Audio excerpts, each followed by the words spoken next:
Hello, hello. Here we are again coming to you from Broadcast Team Alpha with the Paranormal World Show.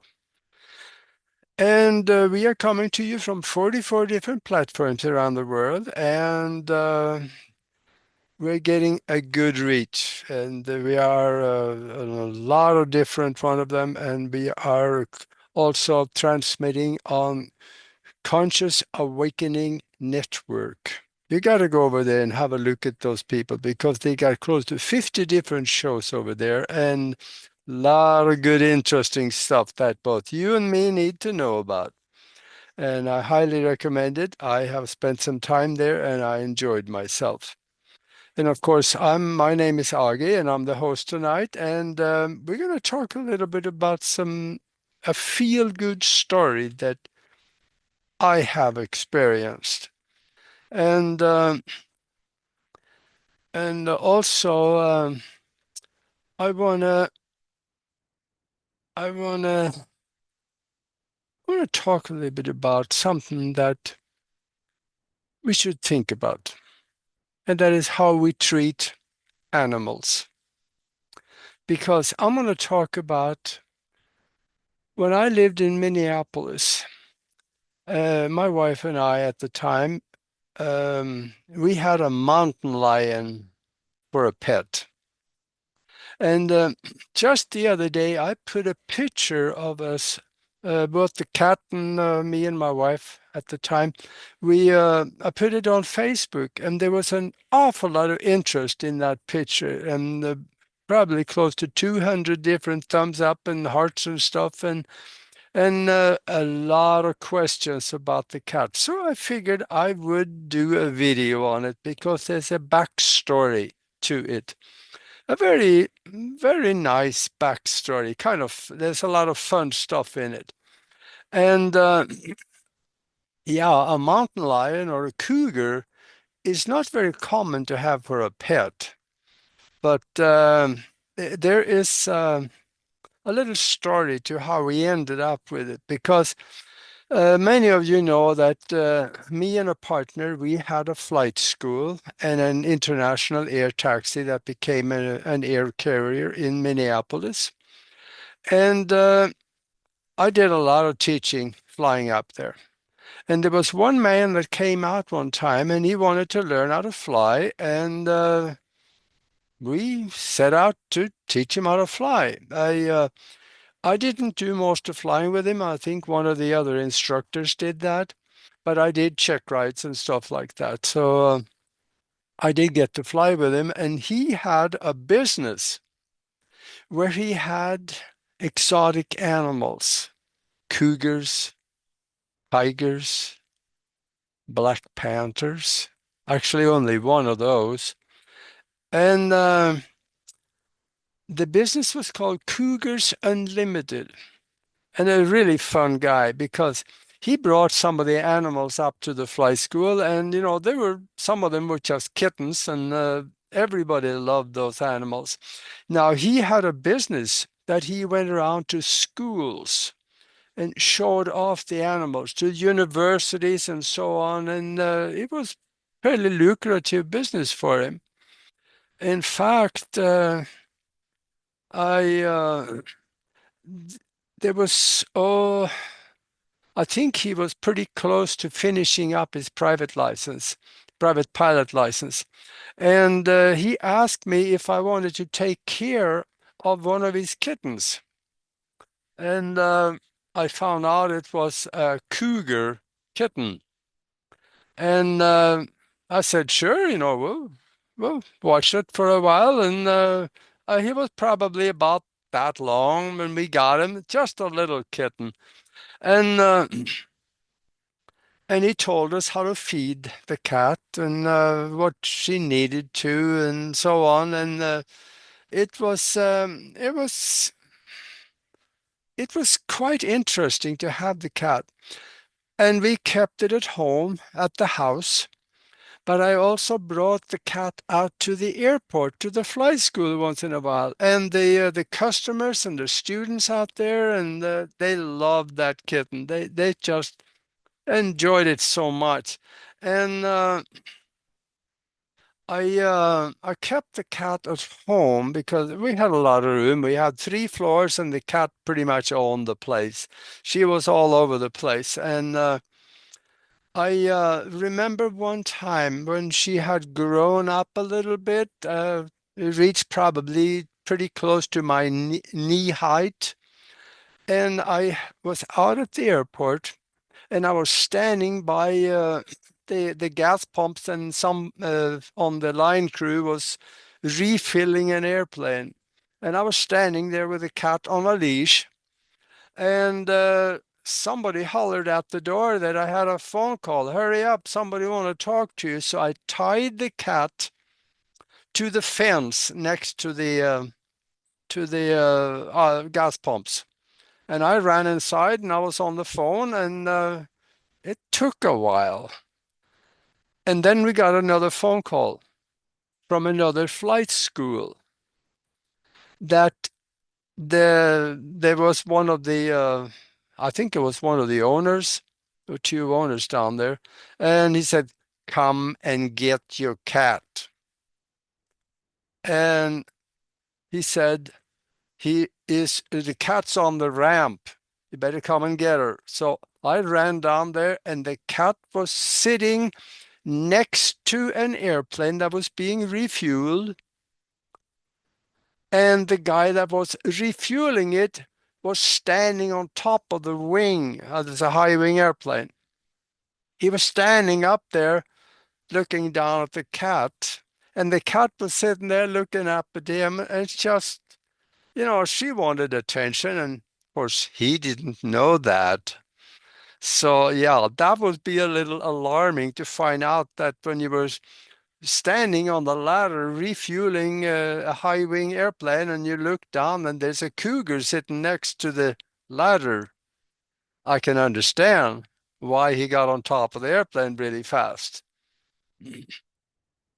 So yeah, that was one story. And what I was told about the cougar is that when you feed the cougar, never ever feed them raw meat.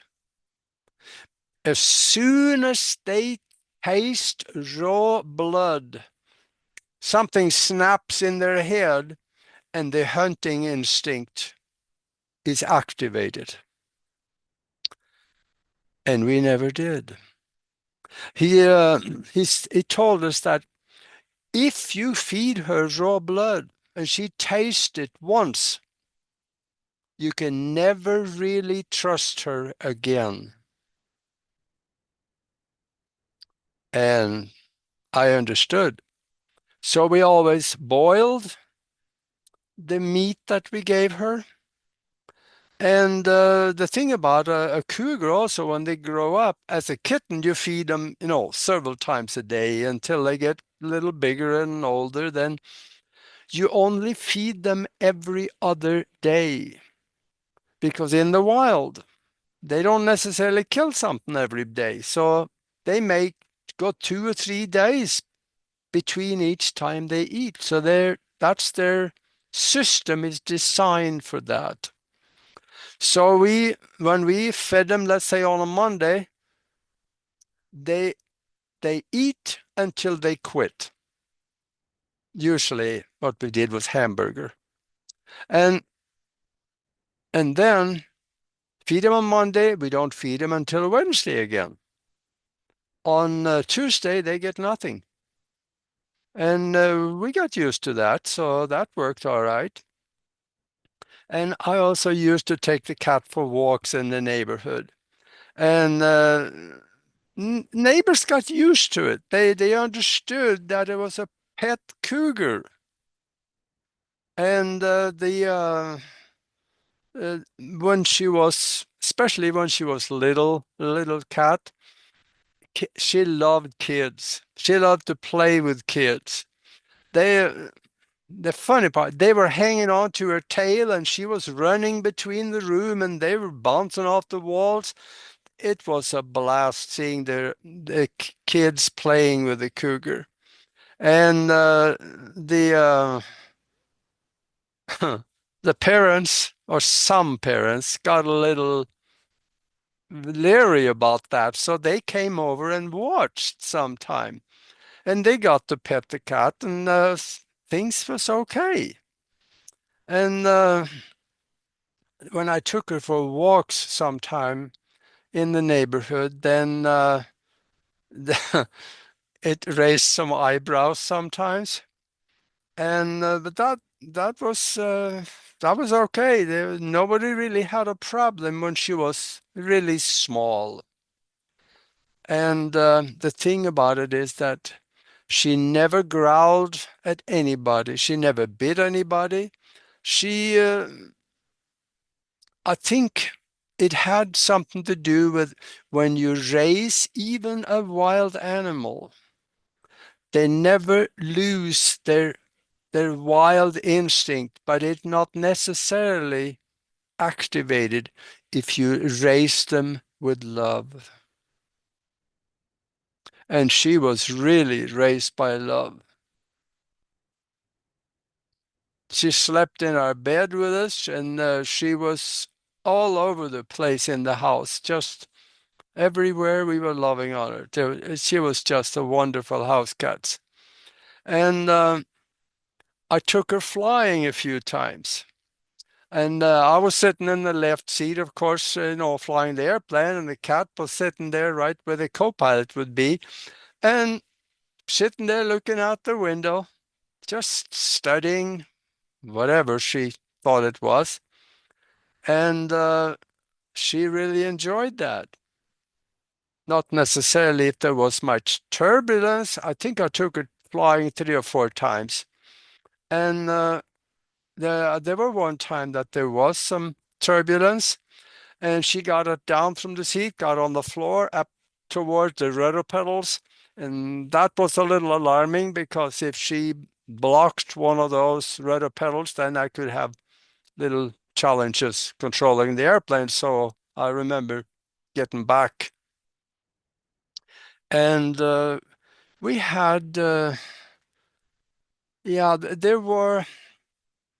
I think there was one of the neighbors that really got alarmed about it because the cat got pretty big. And she was intimidating. And she was still as lovely as and friendly as she always been. But they got a little upset, I think, or alarmed about it because they have small children, and they talked to me about it that I really shouldn't have the cat or get rid of it. And I think it was 2 or 3 years I had the cat. And between the neighbor and other things that we were probably thinking about at the time, what would happen if something happened? And then I talked to the guy that I got the cougar from, and we decided that he was going to take her back. And that was a hard day because that cat had become like a family member. She really was part of the family. Now, here's a little cute story actually that I'll tell you. Some of you out there watching this is old enough to remember a car commercial from a Chrysler automobile where there was a cougar that was running towards the car, jumped on the hood, walked over the car, and jumped off the back because this was a Chrysler Cougar automobile. And the cat that was jumped on the hood, walked over the top of the car and jumped off the back. That was this cat. So if you remember that commercial, you've seen the cat. And otherwise, there were one other person in St. Paul that had a cougar. And I remember I remember them having the cougar, but I found out from a pilot friend of mine that used to work for us at the time, and Odd told me that that cat had mauled somebody, bit them really bad, and these things do happen, especially after probably two things may have to happen first. First of all, they have to give them raw meat. And second, if they get scared. If they get scared for their life, they will defend themselves, and they are really good at it. So that may have happened. But it got me thinking maybe it was the right thing to let the cat go back to the professional that had other animals like that. He had a little tiger cub also that he brought out to the airport a couple of times. It wasn't that, about that long. And cute little thing. And he also had a black panther.